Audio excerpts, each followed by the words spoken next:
The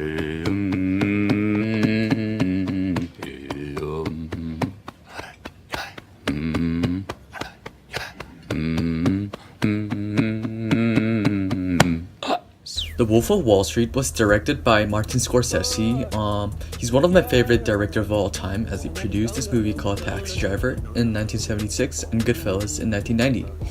Although these are two really old movies, they still stand out to me as one of the best drama/crime movies of all time. The Wolf of Wall Street, there's Leonardo DiCaprio, Jonah Hill, and Matthew McConaughey. DiCaprio in this movie plays a real-life person named Jordan Belfort, who is now a famous American author. DiCaprio is a stockbroker who lives to make money, and that's what he dreams of. I mean, all he dreams of is money, money, money, money, and more money. And eventually, he starts his own agency where he selects his own friends for working for him. Here, the word working for him might sound pretty pure and straightforward. However, they do many corrupted things that aren't exactly how super rich stockbrokers should do in real life. See, enough of this shit'll make you invincible. Able to conquer the world. However, this is only a movie, guys, and Scorsese does a fine job of describing the life of a corrupted Wall Street broker. I'm not even exaggerating, but Scorsese is one hell of a director. He makes fantastic movie scenes with lively and vibrant camera work. And he's also good at making the camera give you the point of the view of the character and express what their characters are feeling at the moment right now. And there are a lot of fantastically entertaining scenes in the movie which may seem a bit foolish or even crude to some people. And I have watched many of Scorsese's movies, but I don't think that none of his movies is able to follow the hilarity of The Wolf of Wall Street. And I believe that is only possible because of how much time and effort these actors have invested to the movies. And DiCaprio is an actor. I mean, there are people out there, who act for a job, and that's what they do for a living. But there's the reason why this guy is the best out of all actors. And I can say this truthfully because of all the good performances he has performed for his past acting years. He was part of Christopher Nolan's Inception. He was part of Shutter Island, and last but not least, Titanic. There was one scene in the movie that was freaking hilarious that I was holding the side of my abs as they were about to cramp up. It was from one scene, which I am not gonna spoil but quickly summarize. It was when a character starts to realize the intense side effects of drug consumption that he has ingested, and he was not expecting it. I was laughing so hard I was not able to focus or hear on the dialogue.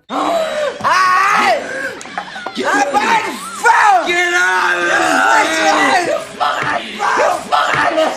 Come here! Come on. We're gonna go upstairs, alright? This movie has so much to say about the way people on the Wall Street are back then and nowadays.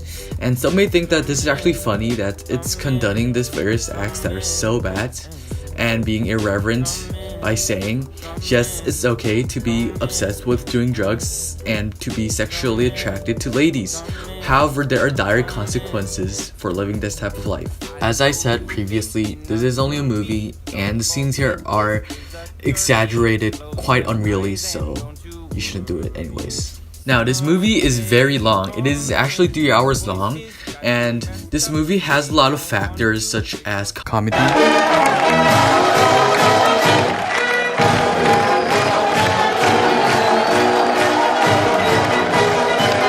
drama,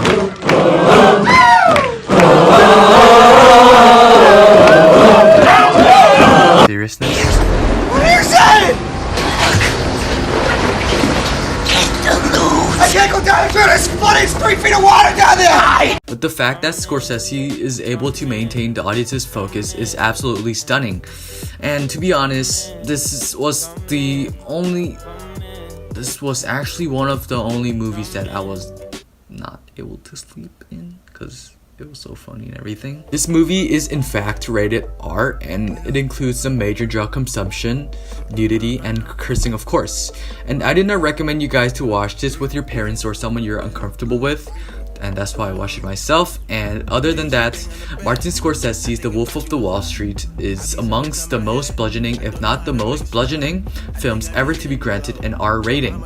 And it's an outrageous and repugnant reflection of something very unreal, something very rotten at the core of our society. With this in mind, in conclusion, I would like to give the movie a solid 100 out of 100. Thank you so much for watching, and on an ending note, I would like to end with my personal favorite scene of the movie. Every technical factor out there, John, we are looking at a grand slam home run. 4,000, that'd be 40,000 shares, John. Let me lock in that trade right now and get back to you with my secretary with an exact confirmation. Sound good, John? Great. Hey, John, thank you for your vote of confidence, and welcome to the Investors Center. Here, the word working for him might sound pretty I'm not even there. And some may think that they're actually funny. Funny? What's funny? This is only a movie, and it is reenacted in a... Maintaining the audience's focus is absolutely stunning. And to be honest, this was the only and a few movie. This one the only and a few? That doesn't make sense.